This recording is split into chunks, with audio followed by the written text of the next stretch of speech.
There have been two main improvements to the high-quality viewport for the release of Softimage 2014.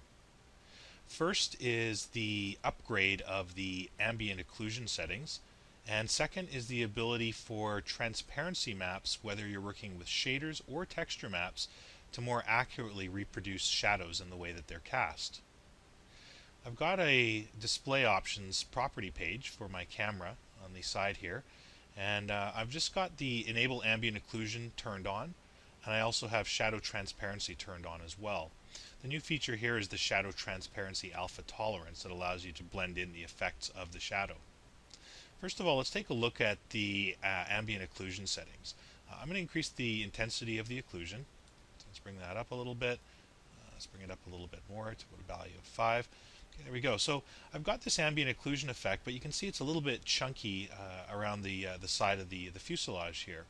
It's also a little bit too dark in the little Gatling gun region as well. I want to tone that back a little bit. So the first thing I would usually want to do here is to increase the number of iterations, which will basically give a more tapered effect to the occlusion. So I'll increase the iterations. So again, you can see I get a much tighter looking effect here. And then I'd follow that up. I just zoom in, just do a rectangular zoom, truck in here, by biasing the ambient occlusion. So as I raise the bias, it's blending in more towards the texture side. As I lower the bias, it's giving me more of the occlusion effect on the body of the chopper. So that, maybe I'll increase the intensity a touch more. There we go.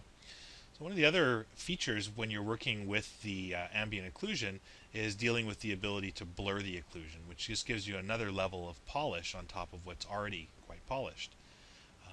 The blur blend here in this case will give us more of a nice resolved effect here around the Gatling gun. So as I bring that value up, again, it's a subtle effect, but you can see how it has an impact on that region. It just kind of tightens up the effect a little bit in there. And I'll also have to increase the blur samples a little bit. There we go. That looks a little bit less chattery now. And now you can start to see how that blur blend has definitely more of an impact.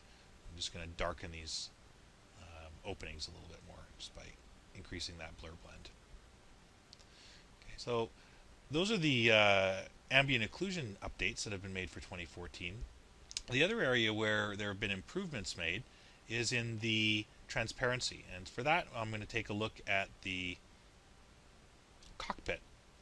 So what you'll notice here is that these windows are transparent, and as you can see, we've got shadows being cast from the windows, or the outside of the windows, or the frame of the window, into the ship, and as well from the compass and the navigation systems.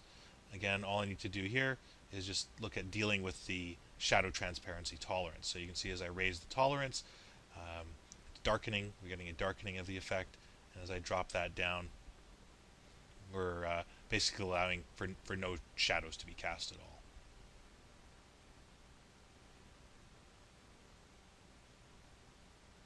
There we go. So we can see the shadows showing up in there. So those are the two main improvements for dealing with the high-quality viewport for Softimage 2014. We have the improvements to the shadows and the way that they're cast with regards to transparency, as well as the subtle changes to the ambient occlusion.